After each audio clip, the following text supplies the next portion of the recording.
Noam Chomsky first made his name in the field of linguistic philosophy, and so revolutionary were his ideas that the era before him became known as linguistics BC, before Chomsky.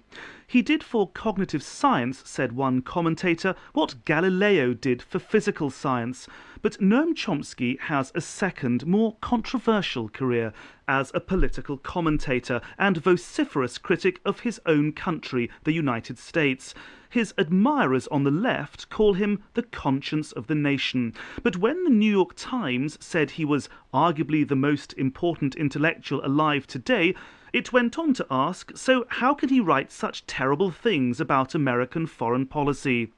The child of working-class Jewish immigrants to the United States, he's the author of over 70 books and one of the 10 most quoted sources in Western academia, along with Marx, Shakespeare and the Bible. In recent months, he's published 2 new books, Rogue States, in which he declares the United States super rogue, and A New Generation Draws the Line, a book dealing with NATO's intervention in Kosovo. Noam Chomsky joins me on the line from Cambridge, Massachusetts, where he's Professor of Linguistics and Philosophy. Professor Chomsky, welcome to Agenda. Could we begin with rogue states? How would you define a rogue state? A rogue state is a state that defies international laws and conventions, does not consider itself bound by the major treaties and conventions, world court decisions, in fact, anything except the interests of its own leadership, the forces around the leadership that dominate policy. That would be an extreme case of a rogue state. And then there's variations, of course. Give me some examples of those variations. Well, there are states that partially reject international law and convention insofar as they can get away with it. In fact, every state is like that. Virtually every state would be, that's the nature of states. They would be rogue states if they could get away with it. There have always been rogue states. Why has the notion of the rogue state been given so much prominence, do you think, since the end of the Cold War? Well, first of all, remember that I'm using the term in a neutral sense in terms of its meaning. Well, almost every term of political discourse has a literal meaning and a propaganda version, and I'm using it in the literal meaning. The propaganda version, which is typically the one that prevails, that's the version presented by those who have the power to control the discourse, propaganda, framework of discussion, and so on. In that case, that means primarily the United States.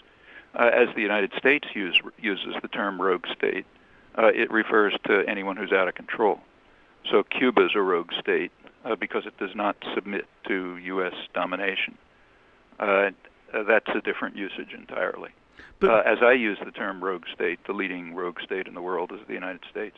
That's the neutral term. But why do you say that? On what grounds can you argue that the United States is the leading rogue state? Well, because it fits the neutral definition that I described very clearly. For example, it's the only major country, maybe the only country, that has declared that it is not subject to world court decisions. For example, when it was condemned by the World Court for aggression, the phrase was unlawful use of force against Nicaragua, the U.S. responded by increasing the attack immediately. Democrat-controlled Congress, incidentally. The intellectual classes simply, and the press simply dismissed the World Court as a hostile forum, which has discredited itself. But when one thinks of the phrase rogue state, one thinks of a state, for example, like Iraq, which has in the past gassed its own people. You're not seriously telling me that you're putting America in that same category? Well, much worse. First of all, recall that the United States and Britain supported Saddam Hussein when he was doing that. That was not considered a criminal act by the United States and Britain, which continued. He was a friend and ally. But the decision to gas the Kurds was not taken in Washington or London. It was taken in Baghdad. It was supported by Washington and London, and he continued to be a friend and ally, and both Washington and London continued to provide him with aid, helped him develop his weapons of mass destruction, and so on. Furthermore, although that was a horror story, in this case not perpetrated by Washington and London, only supported by them, compare it with other things. Like, for example, say it's now 40 years since John F. Kennedy attacked South Vietnam. Of course, in the propaganda system, we're not supposed to say that, but that's what happened. 40 years ago, Kennedy sent the U.S. Air Force to bomb South Vietnamese civilians, instituted programs to drive ultimately millions of people into concentration camps or into urban slums, destroyed food supplies because the population was supporting the resistance. And it sort of went on until, at the end, 3 countries were virtually destroyed and 4 to 5 million people were killed. Well, that's rather significant. Or take, say, Central America during the 80s. It was a major war, which hundreds of thousands of people ended up being killed. It was a U.S. war. Or we can go down to real trivialities, if you like. So, for example, a couple of years ago, Clinton bombed a poor African country, destroyed about half of its pharmaceutical supplies. If somebody did that, if Libya did that to England or the United States, it would be considered rather serious. This is all done to promote democracy and freedom in Vietnam, in South and Latin America, and certainly in Sudan. In Sudan, the United States destroyed half the pharmaceutical supplies to protect democracy and freedom. They didn't even pretend that. In Vietnam, the purpose was to prevent an independent nationalist movement, which was out of control. But the Americans would argue that it was part of a very important fight against international terrorism. They never argued any such thing. They didn't even use the term international terrorism at the time. That was introduced during the 1980s when it was pretty clear that the Soviet pretext was collapsing and another one had to be found, and international terrorism was invented as a pretext to replace it. But you're perfectly correct that the U.S. government and the intellectual classes claimed all sorts of lofty aims, but that's constantly true. So did Hitler. So did Stalin. But are you saying that international terrorism doesn't exist? It was simply invented by what you would see as a rogue superpower to attack other countries? Well, we know that it was. The terminology was introduced primarily by the Reagan administration. But the thing itself exists, the phenomenon exists. So, for example, when the United States bombs Sudan and destroys half its pharmaceutical supplies, that's international terrorism. When the United States bombed Libya, that's international terrorism. The U.S. war against Nicaragua, if we want to be kind to the United States, we could say it was international terrorism. A stronger and probably more accurate term would be outright aggression. And we can continue. I mean, when the U.S. provides, let's take something right now.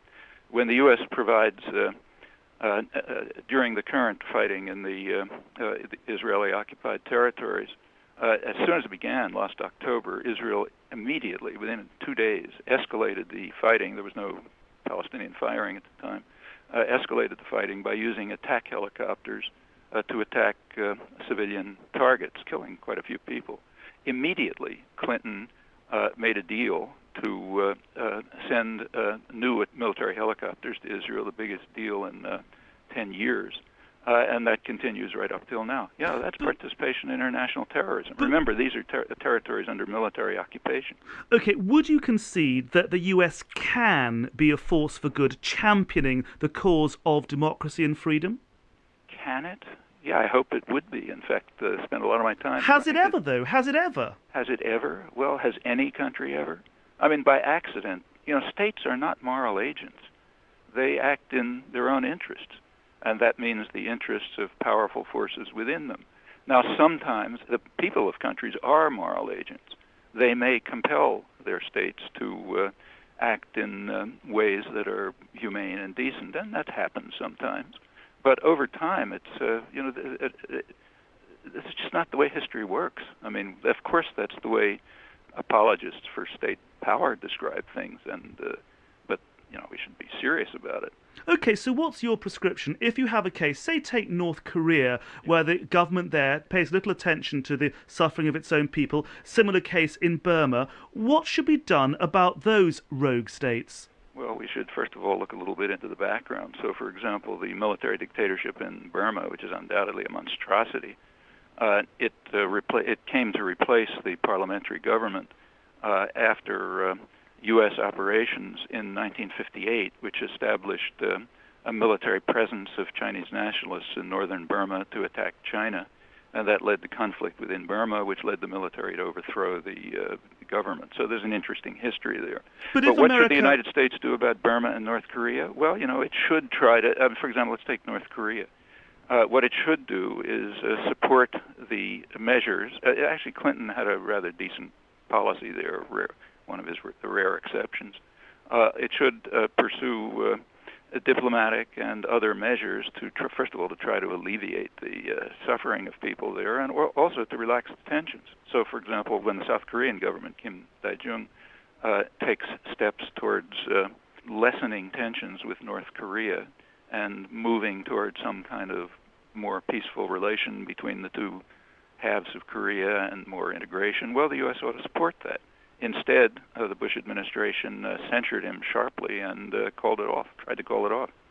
Thank you, and a reminder that you're listening to Agenda in the World Service of the BBC. My guest is Noam Chomsky, linguistic philosopher, critic of American foreign policy, and author of 2 new books, Rogue States and A New Generation Draws the Line. Professor Chomsky, in that book you attack the NATO intervention in Kosovo, which the West said was justified on humanitarian grounds to protect ethnic Albanians from Serb forces. Why did you oppose it? Why do you oppose it? Well, for one thing, it's interesting that that's the interpretation of the book, and also of another book I wrote on the topic, neither of which attacks, neither this one nor the other one, is an attack on the NATO bombing of Serbia. It discusses it, but that's not the issue. What's discussed in both books, and it's intriguing that it cannot be understood in the West, though it's easily understood elsewhere. The topic of both books, including that one, very explicitly, unmistakably, unambiguously, is what's stated in the title. A New Generation Draws the Line. That's a quote from Tony Blair, who was one of many who was announcing a grand new era in human affairs, like nothing that ever happened in the past, in which the enlightened states, as they called themselves, would pursue principles and values for the first time in history and bring about a grand era of defense of human rights and freedom. That's what the book's about. So, the book is about whether that is true. Are you saying that it's not true, that a line was not drawn? A line was, oh, sure. I mean, the usual line was drawn. What do you mean by the usual line? The usual line is if that a country is out of control and we don't like it, we'll do something to bring it under control. And we will do exactly what Britain and the United States said they were trying to do. We will ensure that the establishment of credibility. If you want to understand exactly how committed they were to the Kosovars, first, there are 2 things you do. First of all, you look at the extensive documentation available. By now it's very rich from Western sources, State Department, NATO, and others, as to what was going on in Kosovo up to the bombing. We have rich documentation about that, and this book reviews it. In fact, as far as I know, it's the only source that reviews it. You ask what was going on, what was the expectation when the bombing began, and you discover from that there is just no possibility that this was undertaken for humanitarian ends. Well, you say that, but the evidence at the time seemed to be that there was an overwhelming humanitarian case, indeed that genocide seemed to be being committed against the Albanians. The genocides, as it was, it's interesting that it was called genocide. There was never anything even moderately approaching genocide, but the atrocities picked up very sharply after the monitors were withdrawn under Serbian objections, and the bombing began. That's when the atrocities took place, and in fact, they were anticipated. So but excuse me, but let me just continue. So one way of determining whether there were humanitarian aims is to look at the actual data, which from Western sources, most of it trying to justify the bombing. Well, that's done in the book, and I think it undermines that claim completely. But there's another way. You can follow, say, Alexander Solzhenitsyn's observation. He said, if the West is really concerned with alleviating suffering, why don't they do something about the miserable Kurds? Well, the fact is they were doing something about the miserable Kurds right at that time. Namely, the U.S. was providing a huge flow of arms to Turkey, peaking in 1997, to implement one of the worst cases of ethnic cleansing and atrocities of the 90s, and that happens to be within NATO. Well, that tells you where they're drawing the line. Tell me, as far as Kosovo is concerned, what did America have to gain? What U.S. national interest was served by the bombing, in your view? Exactly what they said. I mean, the official goals, they're discussed in this book. I just repeat the official goals. The official goals were three. One was to stop ethnic cleansing. Okay, we know that wasn't the goal, and for one reason, because they said, the National Security Advisor said it wouldn't be sufficient, and for another, because the ethnic cleansing started after the bombing. So that wasn't the goal. The other two that were mentioned are quite reasonable, however. The major goals, and this is repeated throughout by Britain as well, are to ensure the credibility of NATO and to guarantee the stability of the Balkans. Now, all we have to do is explain those words. What does credibility of NATO mean? Well, it doesn't mean credibility of Belgium. It means credibility of the United States. Now, what does credibility of the United States mean? Well, ask any mafia don. He'll explain. Credibility means you better do what we say or else. And that has nothing... I mean, for this, the same claim establishing credibility has been made plausibly over and over again in cases where there was no local national interest. What does stability mean? Well, we have a rich documentary record. I reviewed it in the book, in fact, as to what stability means. What it means is it doesn't mean that things are quiet. It means they are quiet in the terms that we demand. In fact, it's been. I actually quote foreign policy analysts, high-level ones, who say that we had to destabilize Chile to ensure stability. And that's exactly correct in the Orwellian sense. We had to undermine the democratic government to ensure U.S. domination, which is what's called stability. And those goals, which were repeated over and over, I mean, I'm just quoting the U.S. government and the British government. Yeah, those goals are perfectly understandable. But isn't that how the international system works? Powerful countries will try to shore up their credibility to maintain their long-term interests. Exactly. That's just what I was saying all along. And the task of intellectuals is to disguise that in terms of lofty rhetoric and aims. Let's, if I may, ask you about President Bush and his Secretary of State, Colin Powell. Will they be more or less interventionist, do you think, than the Clinton administration? It's very hard to say. I mean, they're somewhat different. First of all, they follow pretty much the same plans. There are some differences. The Bush administration has moved, in terms of intervention, it's moved more towards trying to extend military domination and the arms race into new domains. So one of its main projects is to militarize space. The U.S., of course, has a considerable technological advantage in that. But of course others are going to follow. The missile defense program is part of a much broader program of it's called Vision 2020 or something like that, which is to gain what they call full spectrum dominance. That is ensuring military domination of space to allow U.S. forces to project power in any area of the world to secure what they call U.S. interests, which are global. That is going to almost certainly, I mean, their own intelligence services are telling them that, and any analyst can understand it. That's going to lead others to find modes of deterrence. It will lead them to develop their own techniques of deterrence. Other countries are not going to sit there and just let this happen. But naturally, there'll be a reaction. But the Bush administration argues that missile defense is just that, a defensive shield. Why should one suppose that it will necessarily lead to an arms race, as you say? Nothing is necessary in world affairs, but certain things are obvious. That's why U.S. intelligence services and virtually all strategic analysts are pointing out that everyone else, of course, will regard a so-called missile defense and militarization of space exactly the way we would regard it if, say, China was doing it. China was doing it, we naturally and correctly regard it as an effective first-strike weapon. That is a device which will allow them to project power and ensure themselves against retaliation. Those are the terms that are used by the United States. That's the way we'd understand it anywhere else, and that's the way everyone else is going to understand it this way.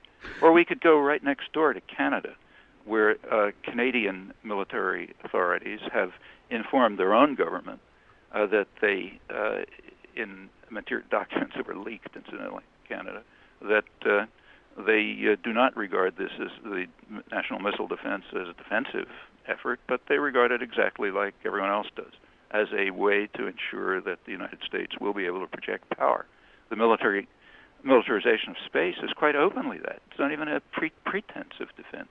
Now, you've written about the new post-communist world order. What, as far as you're concerned, is it? It's a system in which tactical changes were made. I mean, the basic strategic decisions haven't changed because if you look over the history of the Cold War, both sides, both the Russians and the Americans, claimed that everything they were doing was in defense against the other. But we have to be serious and ask whether that's true. I mean, when the Russians invaded Afghanistan, were they defending themselves from the United States? Well, we dismissed that with ridicule. When the United States attacked Nicaragua or Vietnam, was it defending itself against the Russians? That's even more ridiculous. The fact is that if you look at the events of the Cold War, and you look at in the United States, you can look at internal documents, because it's a very free country in that respect, you find that the Cold War was always in the background, of course, but that the goals were quite different. Say, take Cuba, which has been a target of U.S. attack for 40 years. Well, we now have the internal declassified record of the Eisenhower and Kennedy administration thinking about Cuba, and we know what they had in mind when they Kennedy invaded Cuba and they imposed a blockade and so on, because they told us in the internal record, talking to each other. Kennedy's Latin American mission, headed by Arthur Schlesinger, informed him that the Cuban threat is, in their words, the threat of the Castro idea of taking matters into your own hand, which may influence other people, other groups in Latin America who face similar situations of oppression and denial of rights. They may also want to take their matters into their own hands. So the Russians are mentioned, but they're mentioned in the following fashion. They say the problem with the Russians is that they are offering development aid and presenting themselves as a model for economic growth in a single generation. That's the internal thinking, and it goes case after case. Now, those things are stable after the Cold War because they had nothing to do with the Cold War. Tell me, what sort of limits and how do you think limits should be put on American power in this world order? The limits on American power will primarily be put from inside the United States. It's the only way. And how will that happen? What do you mean by that? What do I mean? I mean the population of the United States ought to prevent these things from happening.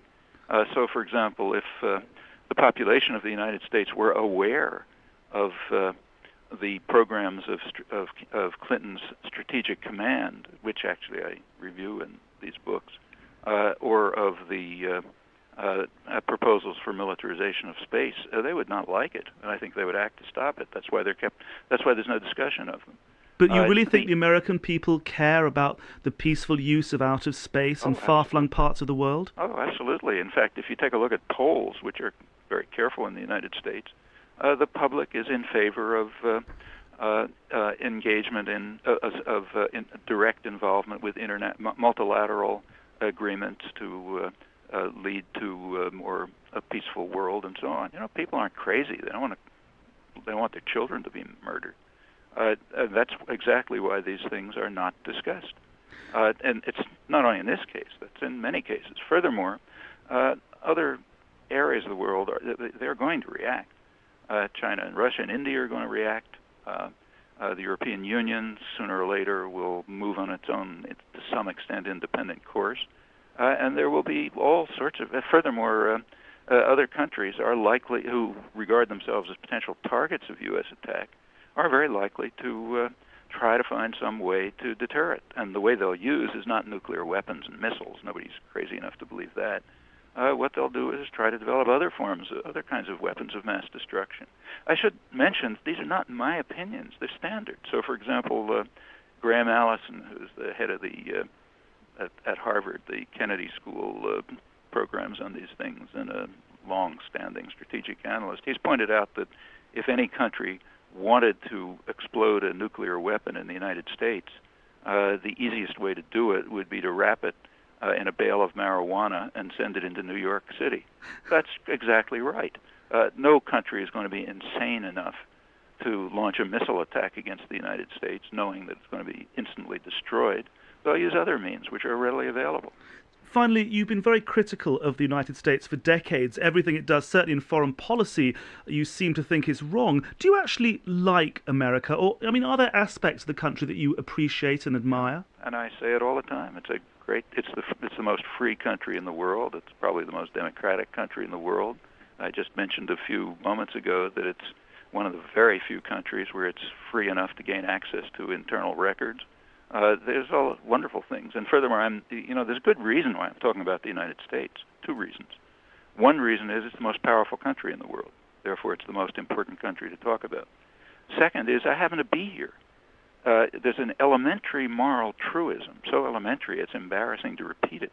You're primarily responsible for the consequences of your own actions. Fine if you want to criticize someone else, okay? It has no moral quality. You're responsible for what you do. And in a country that's relatively free, the actions of that country are your responsibility. So naturally, I concentrate on it.